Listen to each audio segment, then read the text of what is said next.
Hi, Norm Norlander here. I'd like to pass on some ideas of one of my favorite fisheries, and that's fishing for bluegill. We're going to use some craft foam and create what I'd call a bluegill beetle. These little beauties are really great. Now when you're fishing in the springtime and those bluegills are on the beds, they just can't hardly have anything happen that bugs them more than seeing some little wiggly leg thing like this on top of them.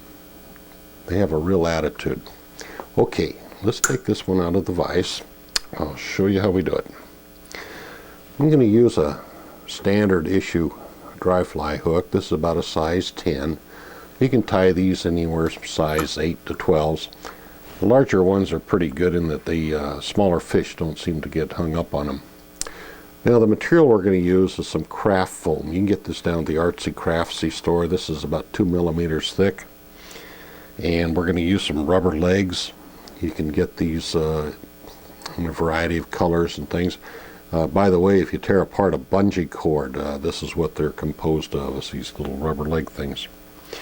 First thing is to take a piece of foam, and we're going to cut it into a strip about the width of the hook gape, okay? And the thread I'm going to use is some Danville's flat wax nylon. This is a fairly heavy thread, and the idea that it does is a fairly large diameter heavy, so it doesn't cut into that foam. The first operation, of course, is to dress the hook.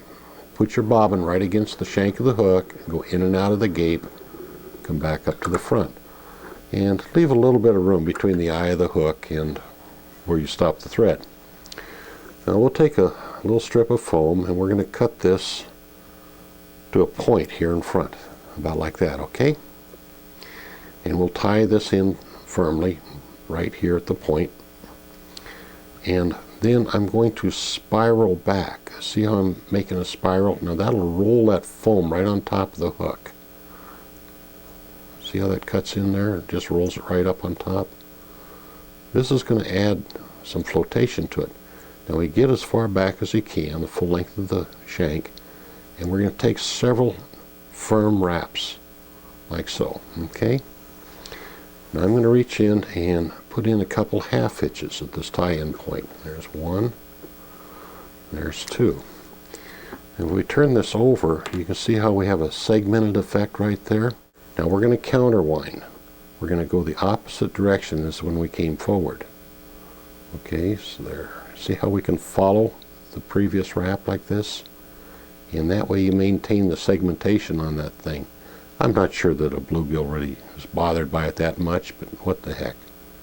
We can do it, let's do it. Come all the way forward, and we're going to secure that with a half hitch up here at the front. At this point you can actually slide that around a little bit. Okay, so now we've got it pretty well evened up. Next we bring this top foam over, come up to the front, secure it with a few nice firm wraps, and then a few not so firm wraps. Okay, and again you can even that up. Now I'm going to trim this about like so, and this will become the head of the fly. You clip off the corners here, it just makes it look a little bit more artsy craftsy. Okay, now at this point you can level everything. That'll kind of slide around the hook.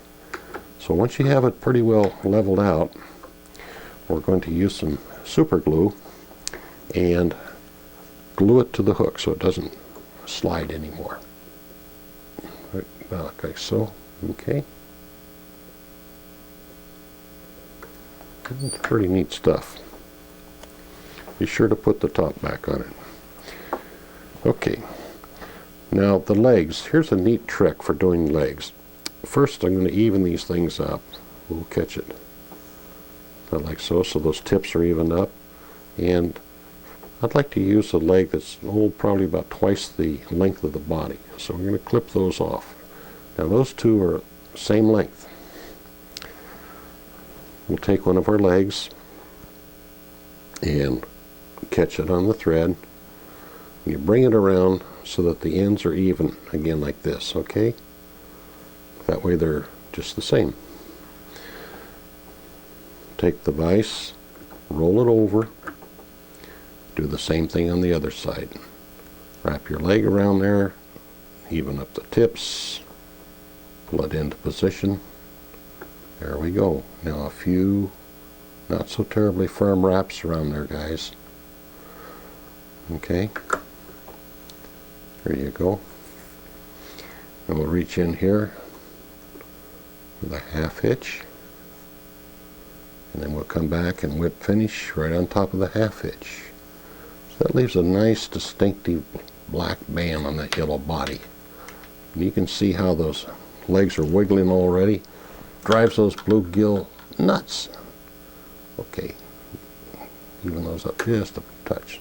That looks pretty good.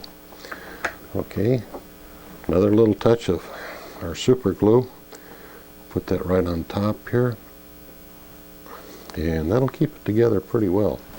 Give it a go. I think you'll really like these things, and they're a lot of fun to fish for.